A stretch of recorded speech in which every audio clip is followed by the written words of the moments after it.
What is the state of Google's relationship with the NSA? What relationship? They didn't knock. So it's not even complicated.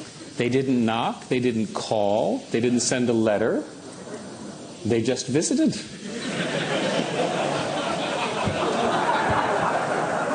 The latest revelations from Snowden that the NSA colluded with the British GCHQ to intercept and save images in Yahoo video chats. What are the chances that happened to Google video chats? Well, we'll look forward to more disclosures from the NSA on this matter. So, Google, Facebook, you guys have gotten together with a bunch of different technology companies to petition changes in Washington. Yeah. How optimistic are you that Congress is going to do some of the things that you want them to do? The bulk data regime that the NSA is using is covered under something called Section 215, which is known as the Business Record Act. And through a series of legal arguments, that is seen to allow the recording of metadata of American phone calls, roughly 330 million Americans' phone calls, every phone call you make, recorded in these databases by their own admission in order to target 56 people, of which one was a suspected terrorist. I'll let you determine if that is an appropriate use of government power and so forth, and of course the courts will sort that out.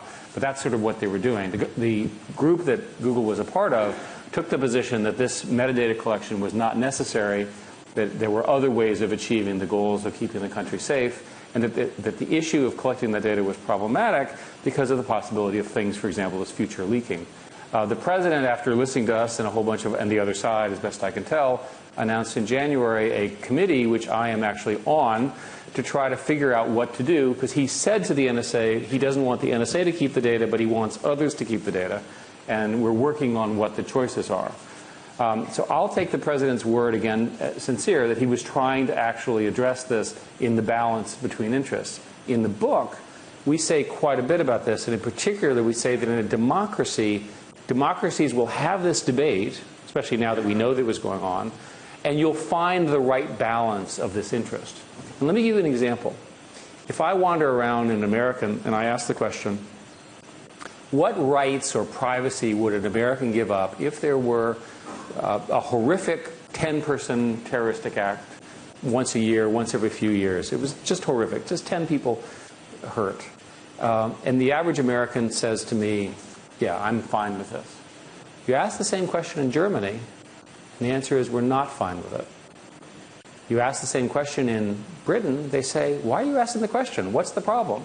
You ask the question in Israel, and they say, what planet are you on?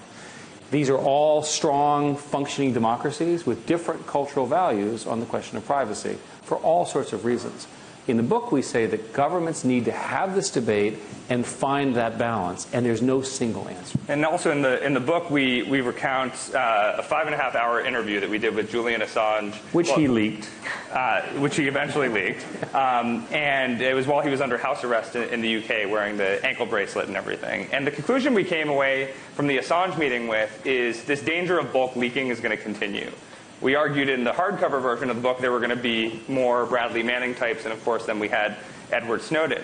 Now, one of the arguments we make is who appointed these individuals with the role of determining what should be public and what should not be? And this is particularly complicated in an era of bulk leaking because who can possibly read through 1.2 million documents and make that determination? Well, they appointed themselves.